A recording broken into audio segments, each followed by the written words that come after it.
kung ano-ano kino-content mo, scripted naman. Scripted ba yun? Yung itlog na manok? Eh ngayon nga dapat mangunguha ko eh, kaso wala akong makuha oh. Siguro nalaman ng kapitbahay na kinukuha ko yung mga itlog ng manok dito. Pero ito, tingnan nyo mabuti ito ah. Meron akong puno ng mangga rito na tinanim. Ayan, yung mga bunga naglalaglagan lang oh.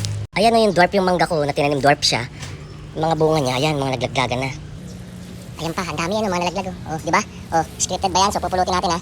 So ayan, kuha tayo mangga, dami, dalawa, tatlo, dami, apat, lima, anim.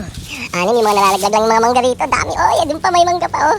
Ayan oh, anim, pito, walo, siyam, 10, 11, 12. So ayan, ang dami ko nakuha mangga.